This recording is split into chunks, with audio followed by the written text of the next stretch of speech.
Praise lord పిల్లలందరూ ఎలా ఉన్నారు? మీరందరూ దేవుని కృపను బట్టి బాగున్నారని నమ్ముచున్నాను. మరి ఈరోజు మనం లెసన్ నెంబర్ 27లోకి వచ్చాము. అపోస్తలుడు ఇంకా యేసయ్య యొక్క శిష్యుడైన థామస్ గురించి మనం ఈరోజు కొన్ని మాటలు వినబోతున్నాం.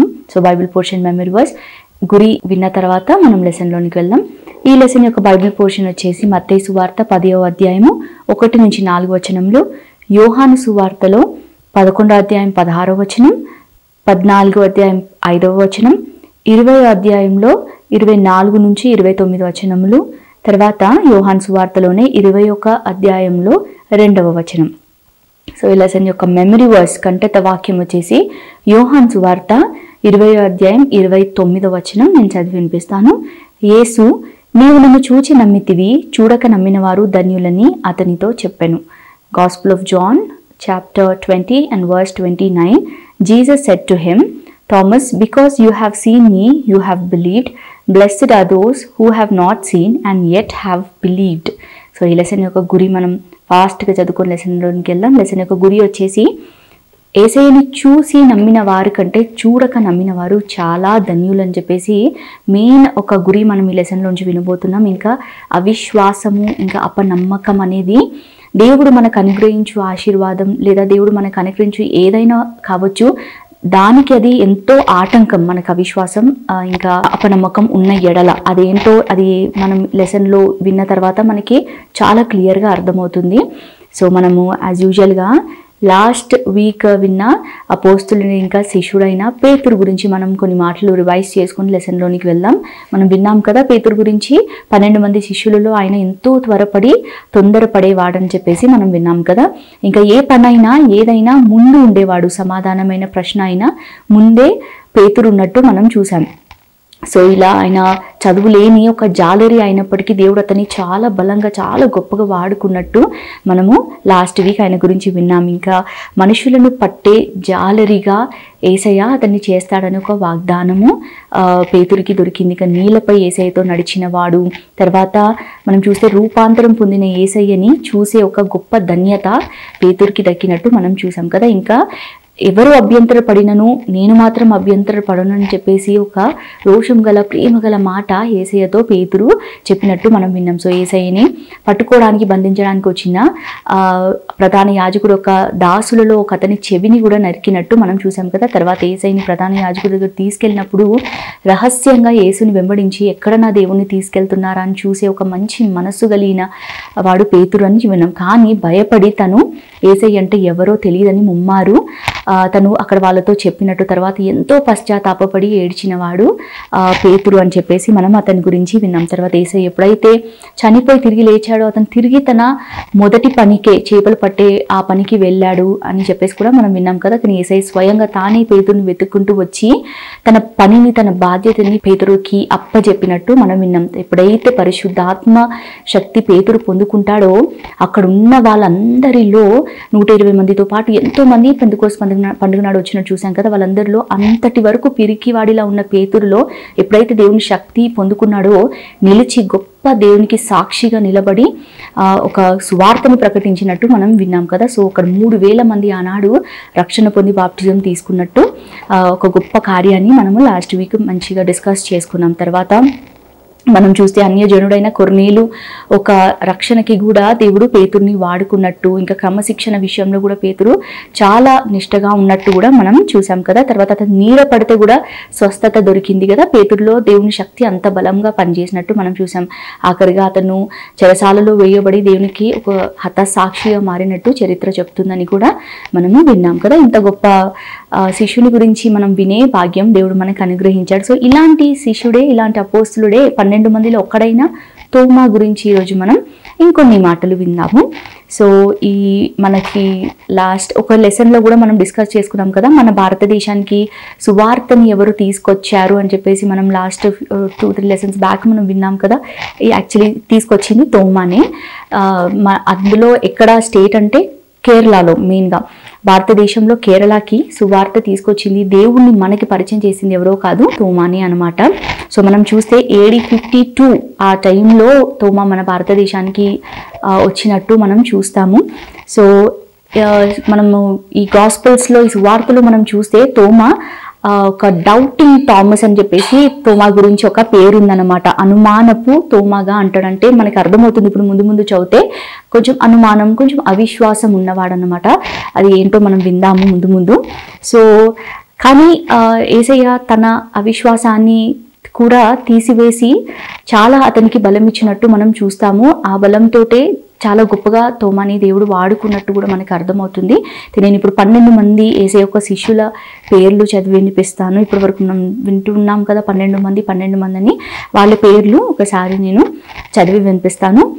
మొదటిగా పేతురు అనబడిన సీమోను, నెక్స్ట్ వచ్చేసి పేతురు సహోదరుడైన ఆంద్రేయ, జెబెదయి కుమారుడైన యాకోబు, యాకోబు సహోదరుడైన యోహాను, ఫిలిప్పు, బర్తలోమయి, దిదుమ అనబడిన తోమా, సుంకపుదారుడైన మత్తయి, అల్ఫై కుమారుడగు యాకోబు, తద్దయి అను మారు పేరుగల లెపయి, కనానీయుడైన సీమోను, యేసుని అప్పగించిన ఇస్కరియోతు యూదా.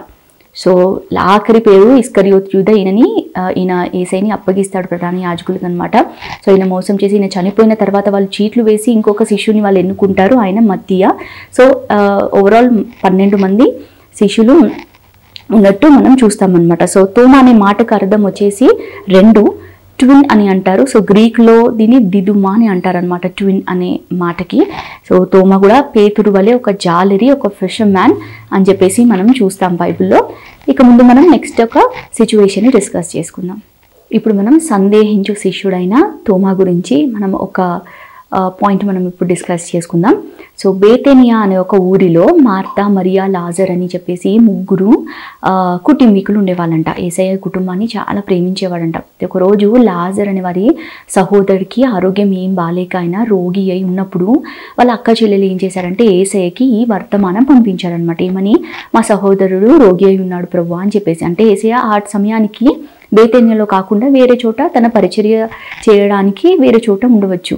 సో ఈ మాట ఎప్పుడైతే యేసయ్యకి వినపడుతుందో శిష్యులతో మాట్లాడడం మొదలు పెడతాడు. ఏమని అంటే, లాజర్కి ఏదైతే వ్యాధి వచ్చిందో, రోగం వచ్చిందో, అది ఆయన మరణం కొరకు రాలేదు, కానీ దేవుని కుమారుడి మహిమ కొరకు, దేవుని యొక్క మహిమ కొరకే ఆయనకి ఈ వ్యాధి వచ్చింది అని చెప్పేసి ఒక మాట చెప్తాడనమాట. చెప్పిన తర్వాత యేసయ్య అప్పటికి లాజర్ వద్దకి వెళ్ళలేదు.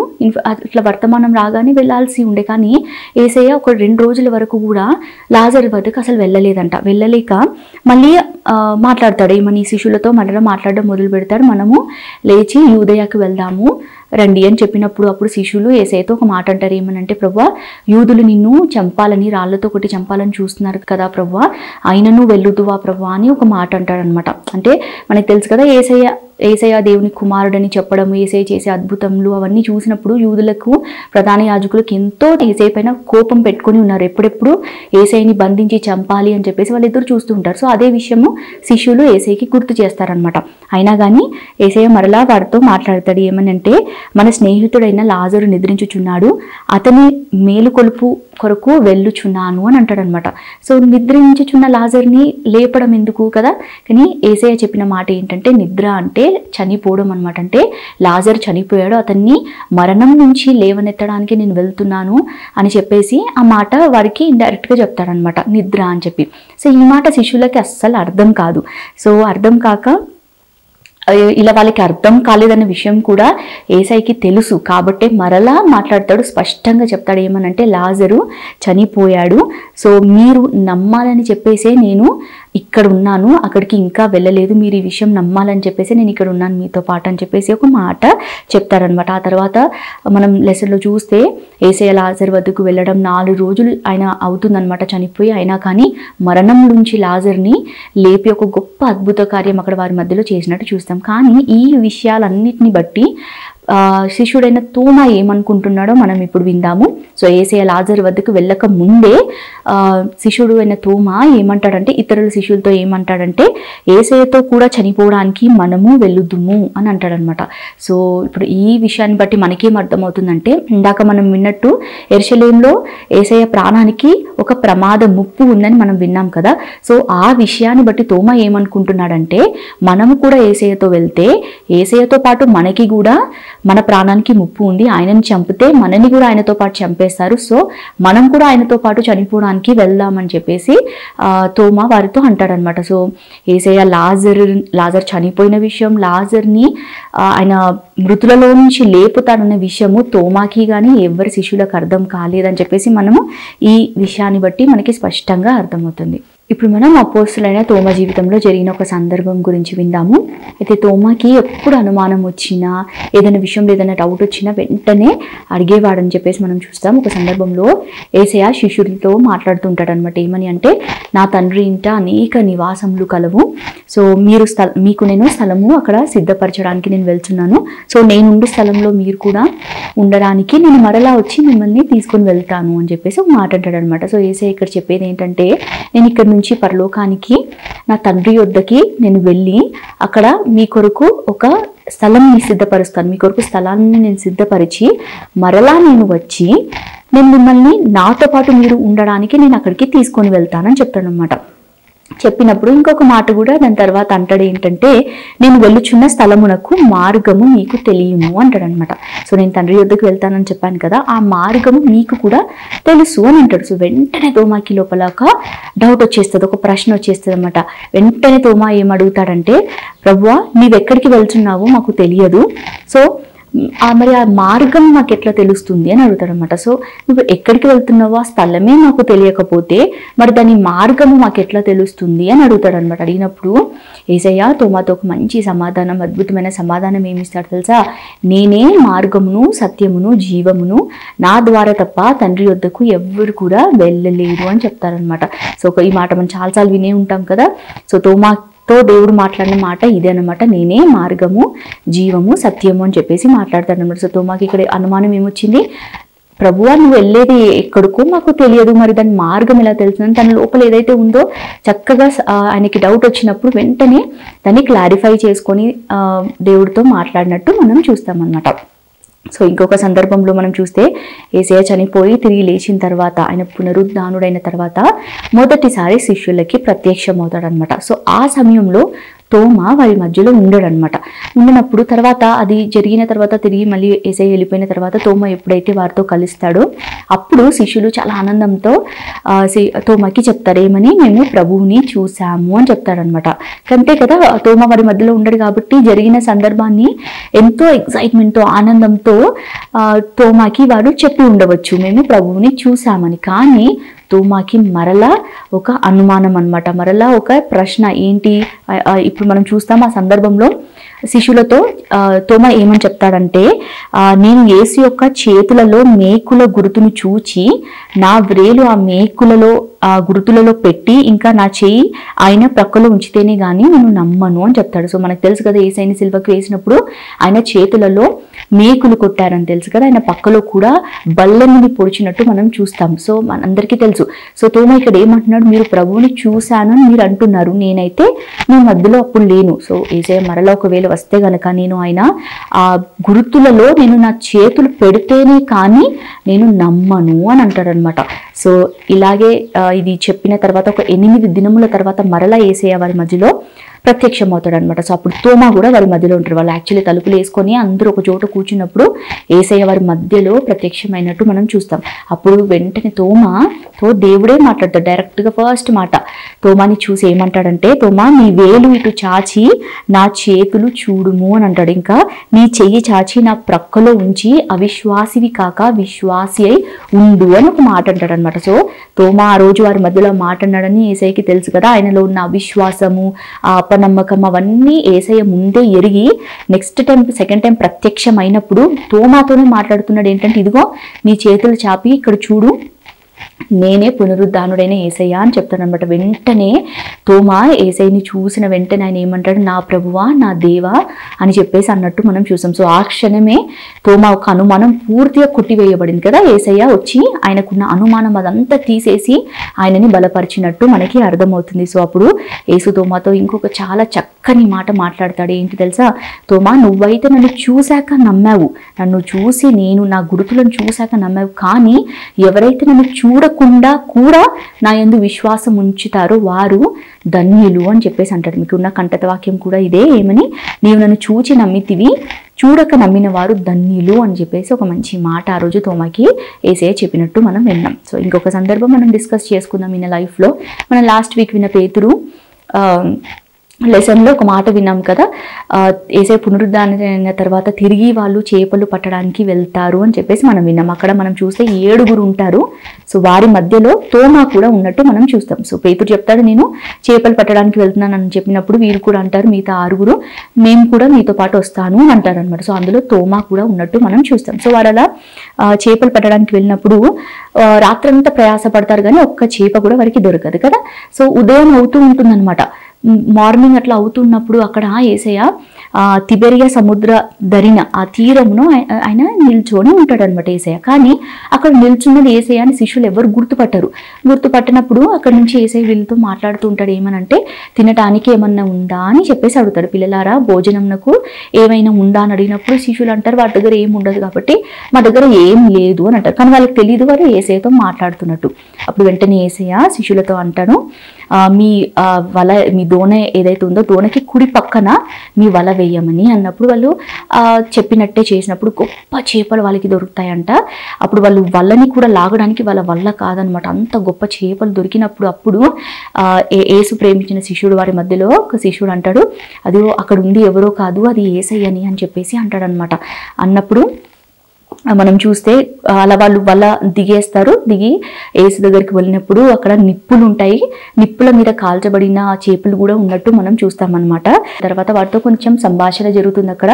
మనం ఇక్కడ చూసేది ఏంటంటే, అలా నిరుత్సాహంతో యేసయ్య పునరుద్ధానుడైన తర్వాత కూడా తిరిగి మరలా వాళ్ళు చేపలు పట్టడానికి వెళ్ళిన ఆ సందర్భంలో యేసయ్య వారికి ప్రత్యక్షమై వారు చేయాల్సిన పనిని, బాధ్యతని వారిపై అప్పగించి వారిలో ఉన్న ఆ భయం ఏదైతే ఉందో, ఆ బలహీనత ఏదైతే ఉందో దాని నుంచి విడిపించి వారికి ఒక ధైర్యాన్ని ఆ రోజు అనుగ్రహించినట్టు మనం చూస్తాం. సో ఈ సందర్భంలో తోమా కూడా ఉన్నట్టు మనకు అర్థమవుతుంది. ఇప్పుడు మనం లెసన్లో ఆఖరి సందర్భం డిస్కస్ చేసుకుందాము. అయితే పెంతెకోస్తు దినమందు 120 మంది పరిశుద్ధ ఆత్మని పొందుకున్నట్టు మనం విన్నాం కదా లాస్ట్ లెసన్లో.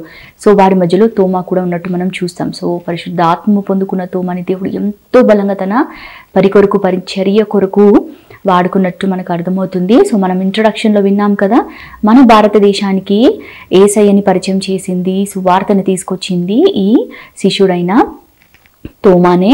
సో ఆయన మొదట కేరళకి వచ్చినట్టు మనం చూస్తాం. కానీ ఆయన చనిపోయింది మట్టుకు తమిళనాడులో మైలాపూర్ అనే ఒక ప్రదేశంలో తోమా హతసాక్షిగా ఆయనని వాళ్ళు చంపేసినట్టు మనం చూస్తాము. సో ఇది AD 72లో జరిగినట్టు చరిత్ర మనకి చెప్తుంది. ఇంకా ఆయన చనిపోయింది కూడా వాళ్ళు బల్లెంతో పొడిచి ఆయనని చంపినట్టు కూడా చరిత్ర మనకి చెప్తుందనమాట. సో ఇట్లా దేవుని అనుమానించిన వాడు మొదటగా ఎంతో బలంగా దేవుడు ఆయనను వాడుకొని మన భారతదేశానికి ఆయనని పంపించిన దేవుడికి మనం ఎంతో కృతజ్ఞతాస్తుతులు చెల్లించాలి కదా. సో ఇక్కడతో లెసన్ అయితే ముగించబడింది. సో ఇప్పుడు మనము తోమా ఒక జీవితం, శిష్యుడైన తోమా ఒక జీవితం నుంచి మనం ఏం నేర్చుకున్నాము ఒక చిన్న 2 పాయింట్స్ మనం డిస్కస్ చేసుకొని లెసన్ని ఎండ్ చేద్దాము. సో చనిపోయి తిరిగి లేచిన యేసయ్య గురించి, పునరుద్ధానుడైన యేసయ్య గురించి ఎప్పుడైతే శిష్యులు వింటారో అదే విషయము తోమాకి చెప్తారు కదా. చెప్పినప్పుడు తోమా నమ్మకుండా ఏమంటాడు, నేను చూస్తేనే కానీ ముట్టితేనే కానీ యేసయ్యని నమ్మను అని చెప్పేసి అంటాడు. తర్వాత యేసయ్య ఎప్పుడైతే ప్రత్యక్షం అవుతాడో ఏమని చెప్తాడు, నువ్వైతే చూసి నమ్మావు కానీ చూడక నమ్మిన వారు ధన్యులని యేసయ్య తోమాతో స్వయంగా చెప్పినట్టు మనం చూస్తాం కదా. సో ఇప్పుడు మనం యేసయ్యని చూస్తున్నామా చెప్పండి మీరు? ఆయన మనకి కనబడుతున్నాడా? శారీరకంగా కనబడుతున్నాడా? శిష్యులకి కనబడినట్టు లేదు కదా. అయినా కానీ మనము ఆయనని నమ్ముతున్నాం కదా. అది మనకి దేవుడి అనుగ్రహించిన గొప్ప కృప అని చెప్పుకోవచ్చు. మనం చూడకుండానే యేసయ్యని నమ్ముతున్నాము, నిజమైన దేవుడు అని తెలుసుకున్నాం, ఇంకా ఆయన రక్షణని పొందుకున్నామంటే అది దేవుడు మనకి ఇచ్చిన ఉచితమైన ఆయన కృప. సో ఇప్పుడు విశ్వసిస్తున్న మనం ఎలా ఉండాలి ఒకసారి మీరు ఆలోచించండి. మనము నమ్ముతున్నాము, కాకపోతే యేసయ్య తోమాతో ఇంకొక మాట కూడా అన్నాడు, నువ్వు అవిశ్వాసివి కాక విశ్వాసివై ఉండు అని చెప్పేసి ఒక మాట కూడా తోమాతో చెప్పినట్టు మనం గుర్తు చేసుకుందాం. సో మనలో కూడా చూడక నమ్మిన వారం అయినప్పటికీ మన విశ్వాసం ఎలా ఉండాలి తెలుసా? పరిపూర్ణంగా, అంటే కంప్లీట్గా ఉండాలి. సో యేసయ్య నా ప్రార్థన వింటాడో లేదో, అసలు దేవుడు నన్ను చూస్తున్నాడో లేదో, లేదా నా కుటుంబంలో నాకు ఏవైనా బాధలు ఉంటే అసలు దేవుడు విడిపిస్తాడా అని చెప్పేసి అప్పుడప్పుడు అనుమానం వస్తూ ఉంటుంది కదా. మనలో ఎప్పటికీ అలాంటి అనుమానము కానీ రాకూడదు. మన విశ్వాసము ఎప్పుడు ఎలా ఉండాలంటే తెలుసా? ఆవగింజ అంత విశ్వాసం ఉండాలని బైబిల్ చెప్తుందంటే, ఆవగింజ ఎలా ఉంటుందో చెప్పండి, మీ పేరెంట్స్ని అడగండి ఎలా ఉంటుందో, ఒకసారి వెళ్ళి చూసిరండి. చిన్న ఉంటుంది, చాలా చిన్నగా ఉంటుంది, కానీ అది ఎట్లా ఉంటుంది? కంప్లీట్గా ఉంటుంది కదా. చిన్న ఆవగింజ అయినప్పటికీ అది పరిపూర్ణంగా రౌండ్గా ఉన్నట్టు మనం చూస్తాం. సో మన విశ్వాసం కొంచెం అయినప్పటికీ అది ఎలా ఉండాలంటే పరిపూర్ణంగా ఉండాలని చెప్పేసి మనము మెయిన్గా ఈ తోమా ఒక జీవితంలో నుంచి మనం నేర్చుకోవచ్చు. సో ఇంకొక సెకండ్ పాయింట్ మనం డిస్కస్ చేసుకుందాము. సో ఇలా అనుమానించిన తోమా యేసయ్య యొక్క ప్రేమను మన దగ్గరికి తీసుకొచ్చినట్టు మనం చూసాం కదా. సో మొదటైతే అనుమానించాడు, చూస్తేనే నమ్ముతా అన్నాడు, ఎన్నో ప్రశ్నలు వేశాడు. కానీ పరిశుద్ధాత్మని పొందుకున్న తోమా యేసయ్యని చూసి ఆయన అనుమానం పూర్తిగా పోయిన తర్వాత ఆయన ఎంతో బలంగా దేవుని చేత వాడబడినట్టు మనం చూసాం. సో ఆ ప్రేమను పరిచయం చేసింది మనకి, యేసయ్యని పరిచయం చేసింది తోమాని అని చెప్పేసి మనం వింటున్నాం కదా. సో మరి మనమేం నేర్చుకోవచ్చు అంటే, మనం కూడా తోమా వలె యేసయ్య గురించి, యేసయ్య ప్రేమ గురించి, దేవుడు అంటే ఎవరో అసలు తెలియని వారికి మనం కూడా అలాగే పరిచయం చేయాలి. సో మనం దేవుణ్ణి ఏం అడగాలి ఈ రోజు నుంచి? ప్రభువా, తోమా వలె నన్ను కూడా, మమ్మల్ని కూడా వాడుకొనమని మనము అడగాలన్నమాట. సో ఆ భారం మన పైన కూడా ఉంది కదా. మనమే తెలుసుకోవడం కాదు, తెలియని వారికి కూడా మనం యేసయ్య గురించి చెప్పాలి కదా. సో ఈరోజు ఎవరో కాదు ప్రభువా, తోమాలాగా మమ్మల్ని అందరినీ కూడా, నన్ను ముఖ్యంగా వాడుకో ప్రభువా అని చెప్పేసి మనం కూడా ఈరోజు యేసయ్యని అడుగుదాం. సో యేసయ్య అందరికీ అర్థమైందని నేను నమ్ముచున్నాను. మనం ఒక చిన్న ప్రేయర్ చేసుకొని ఈ సెషన్ని ముగించుకుందాం. పరలోకమందున మా తండ్రి యేసయ్య పరిశుద్ధుడా, మీ పరిశుద్ధమైన అతి శ్రేష్టమైన నామానికి స్తోత్రములు ప్రభువా. ప్రభువా నీ ప్రియమైన శిష్యుడు ప్రభువా, స్తోత్రం తోమా గురించి ప్రభువా. ఈరోజు మేము మరి కొన్ని మాటలు వినడానికి మాకు మీరు ఇచ్చిన గొప్ప ధన్యతను బట్టి స్తోత్రమయ్యా ప్రభా. మేముంటున్న ఈ భారతదేశానికి ప్రభా నీ శిశువుని పంపి ప్రభా స్తోత్రములు మాకు మీ గురించి పరిచయం చేసి మాకు గొప్ప ధన్యతని మీరు అనుగ్రహించిన మీ ప్రేమను బట్టి వందనాలు తెలియజేస్తున్నాను ప్రభా. మరి మేము కూడా ప్రభా మీ శిశువుల వలె ప్రభా కొందరికైనా ప్రభా మీ ప్రేమ గురించి చెప్పుటకు ప్రభా మాకు మీ కృపను అనుగ్రహించండి. ఇంకా మేము అనుమానంతో ఉండకుండా ప్రభా సంపూర్ణమైన విశ్వాసం కలిగి ప్రభా మిమ్మల్ని వెంబడించే వారిగా నన్ను వింటున్న బిడ్డలందరినీ మీరు ప్రభా జ్ఞాపకం చేసుకొని దీవించండి. ఇక ముందున్న సెషన్స్లో మీరు మాకు తోడుగా ఉండి నడిపించమని యేసయ్య అతి పరిశుద్ధ నామంలో అడిగి బతిమలాడి వేడుకుంటున్నాను పరమ తండ్రి. ఆమేన్.